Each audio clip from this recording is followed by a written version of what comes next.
7 brutal weeks of radio silence. Then your phone vibrates at 11 p.m. on a Friday. It's her. "Hey, stranger," she says. "I miss you. We should hang out soon."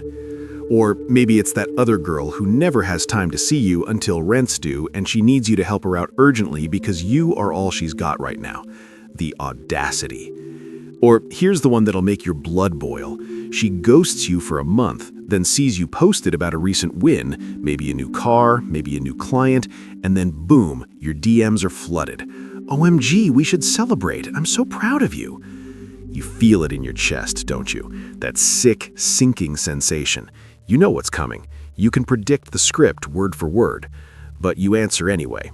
You fall for it anyway. Because maybe this time it's different. Maybe this time she actually cares. Spoiler alert, she doesn't. And the worst part, she's got you convinced that noticing makes you the bad guy, that having standards makes you insecure, that wanting reciprocity makes you controlling.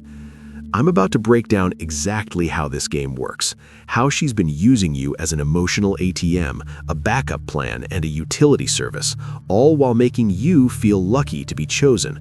And I'm going to use 2,000-year-old Stoic wisdom from Marcus Aurelius, Seneca, and Epictetus to show you how to spot it, stop it, and walk away with your dignity intact. This isn't about hating women. This is about respecting yourself enough to see when someone is emotionally harvesting you for parts. Let's get into it. Seneca warned about this exact type of person in ancient Rome. He said, "It is not the man who has too little, but the man who craves more that is poor." But here's the modern twist. It's not just about money. It's about attention, time, emotional labor, validation, problem solving, and being her personal entertainment system whenever she's bored.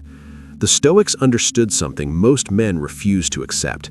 Some people don't see you as a human being. They see you as an object, a service provider.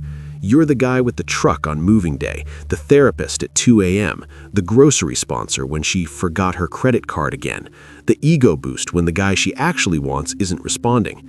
And she's trained you beautifully, trained you to feel special when she needs you, trained you to feel guilty when you hesitate, trained you to compete for scraps of her attention while she's giving her best to someone else. "You're such a good friend," she says. Translation, "You're useful and I know exactly how to keep you that way." "You're not like other guys," she'll say. Translation, "Other guys have standards, you don't." "I don't know what I'd do without you," she might add. Translation, "I haven't figured out my backup plan yet." Do you see it now? Let's go deeper into another pattern that somehow every guy misses until it's too late. Pay attention to when she reaches out. Does she text you when things are going well in her life? When she's happy, stable, seeing someone, getting attention from other guys? Or does she only remember you exist when she's desperate and stranded, when she needs money, a ride, emotional support, a place to crash, help with a project, someone to fix her computer, validation after another guy rejected her? Here's the Stoic test Epictetus would use. Imagine you lost everything tomorrow. Your job, your car, your money, your status, your usefulness. You're broke, struggling, and can't help anyone. Now picture her. Be brutally honest. Is she still in your life? Is she still texting? Is she still missing you? Or does the silence tell you everything you need to know? If you can't picture her sticking around when you have nothing to offer, then she's not in your life for you. She's in your life for what you provide. Here's the part that stings. She knows exactly when to strike. She waits until you're feeling good about yourself, posting wins, seeming successful, because that's when your guard is down. That's when you're generous. That's when you want to share the good vibes. If someone comes to mind as you watch this, good. That's your gut trying to tell you something. Don't ignore it. Meanwhile, if you're watching this from the United States, Canada, UK, Australia, or anywhere in the world, comment the name of your city below. I need to see how far this truth is spreading. Let's build a worldwide brotherhood of men who are done being used like disposable paper plates. Here's where it gets psychological. She doesn't just ask for favors, she sets the stage first, and the compliments she gives you are strategically designed to prime you for what's coming next. So she makes statements that'll make you feel good about what she's about to take from you. Those aren't compliments, they're negotiations. She's paying you in counterfeit currency, hoping you'll accept it as real before she asks you to spend real time, real money, real energy. Seneca warned about this. We are more often frightened than hurt, and we suffer more in imagination than in reality. But here's the reality. You're not imagining it. The compliments are hollow. They are timed suspiciously perfect right before requests. And your gut feeling that something's off, that's not insecurity talking. That's pattern recognition. Here's the test. Does she ever compliment you when she doesn't need anything? Does she notice your growth when it has nothing to do with her? Does she celebrate your wins when they don't benefit her? Or do the compliments only show up right before the ask, like a notification sound before bad news? I'm going to be real with you. I had a girl in my life who would text me every few months with the exact same opener. You're honestly one of the most genuine guys I know. Not when I accomplished something, not on my birthday, only when she needed money, every single time. The compliment wasn't about me, it was about manipulating me. It was her pressing the button she knew would make me feel good enough to help. Marcus Aurelius said, "Waste no more time arguing about what a good man should be. Be one." Here's the flip side for relationships. Waste no more time arguing whether she's genuine. Watch what she does when you have nothing left to give. This is the nuclear test, the one that separates real connections from transactional arrangements. Tell her no, just once. Set one boundary. Watch what happens next. A woman who values you hears no and respects it. Maybe she's disappointed, but she doesn't punish you for having boundaries. She doesn't give you the silent treatment. She doesn't make passive-aggressive social media posts clearly directed at you. But a user, she loses her mind, saying things like, "Wow, I can't believe you. I thought we were close. You'd really say no to me? You're not the person I thought you were. I guess I know where I stand now." That's not disappointment. That's withdrawal. She's not upset you said no. She's panicking because her resource just cut her off, and she needs to guilt you back into compliance before you realize what's happening. Epictetus understood power dynamics better than almost anyone in history because he was literally born into slavery before becoming one of Rome's greatest philosophers. He said, "Freedom is the only worthy goal in life. It is won by disregarding things that lie beyond our control."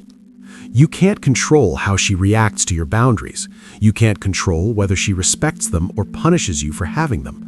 You can't control if she calls you insecure, jealous, controlling, or any other word designed to make you back down. But you can control whether you stand firm. The Stoics weren't people pleasers. They understood that trying to be liked by everyone guarantees you'll be respected by no one, including yourself. Here's what happens in a healthy dynamic when you say no. She might be bummed, but she doesn't make it a moral failing. She doesn't weaponize your past generosity against you. She doesn't recruit her friends to tell you you're being mean. She doesn't threaten to walk away unless you comply. But users, they've spent years studying you. They know exactly which guilt buttons to push, which insecurities to trigger, which version of hurt will make you fold. And the moment you set a boundary, they'll escalate until you break. Every time you cave after she guilt trips you, you're training her. You're showing her exactly how much pressure it takes to crack you. And next time, she'll apply that pressure faster and harder. If she disappears the moment you stop being useful, let her go. Her absence is doing you a favor you couldn't do for yourself. Don't chase it. If this is cutting deep, hit that subscribe button right now.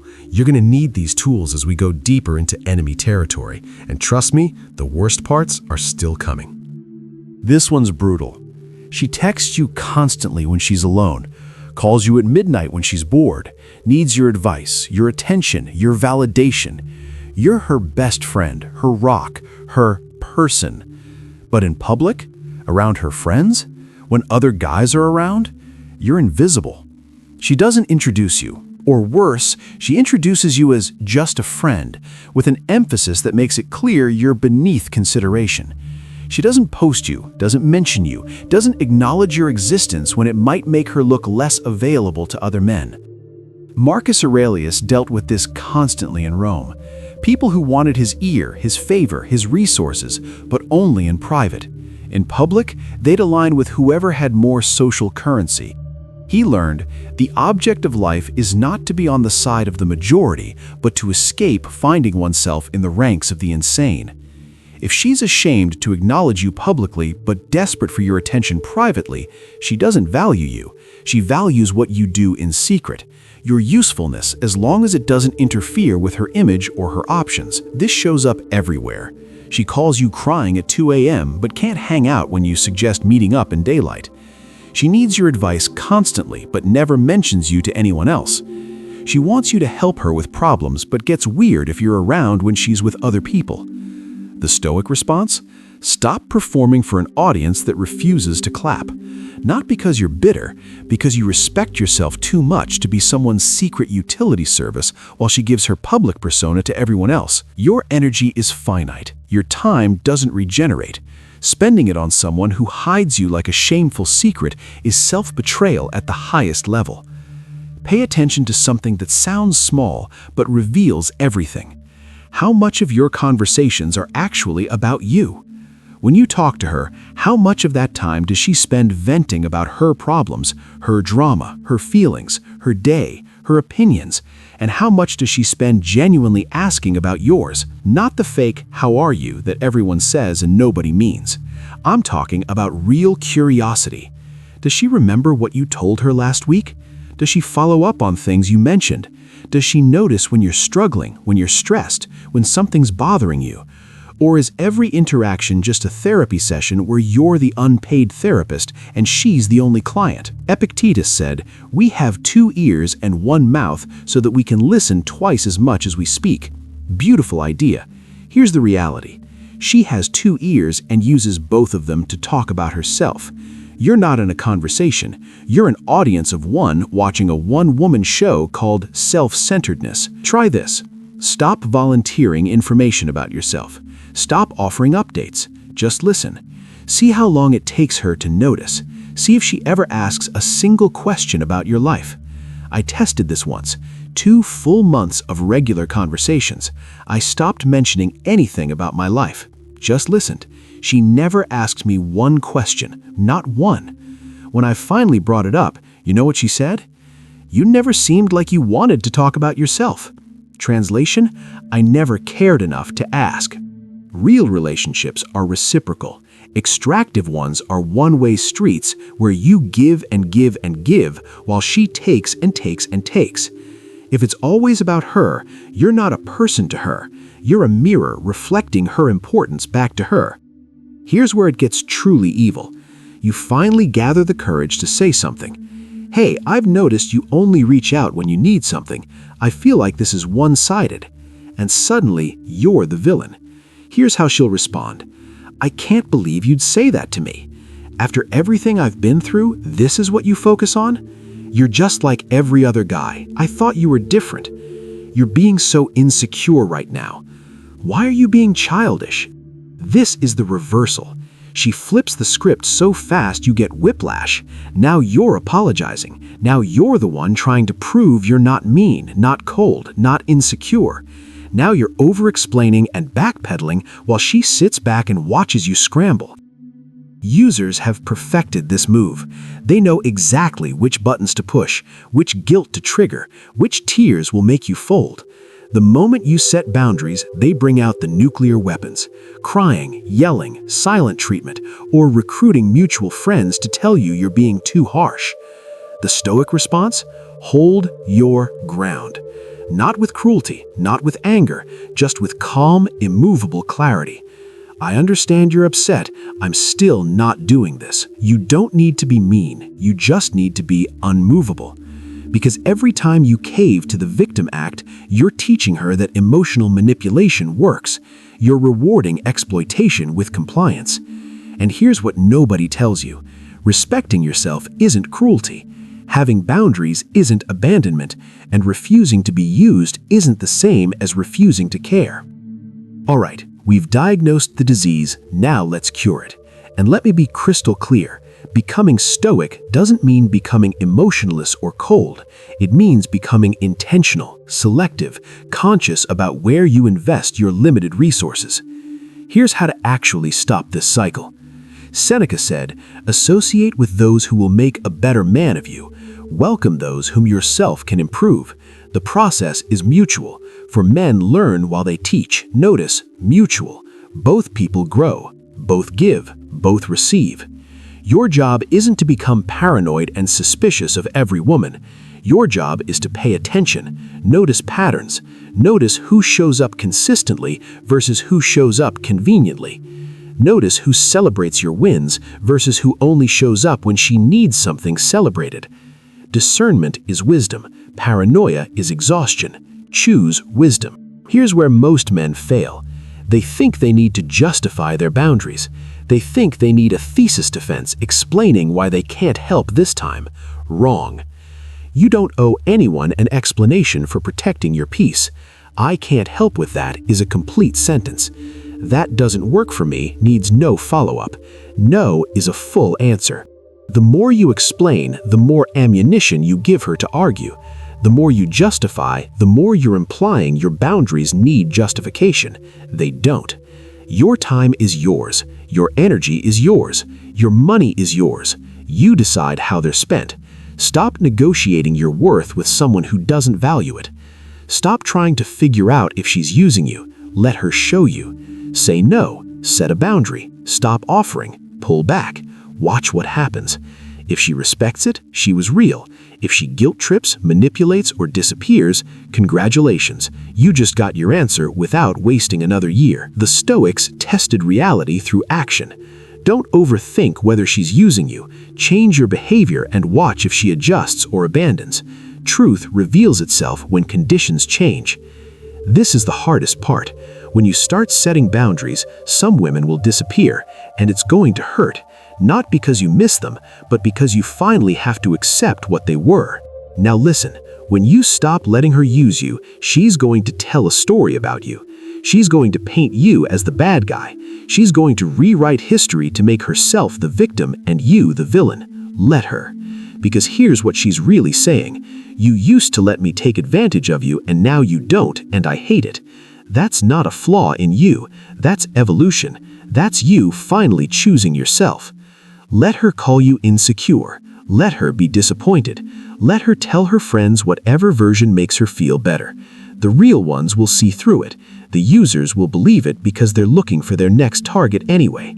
Your reputation with users is not your responsibility. Your peace is. The Stoics survived emperors, wars, slavery, and empires built on manipulation. They thrived by mastering one truth.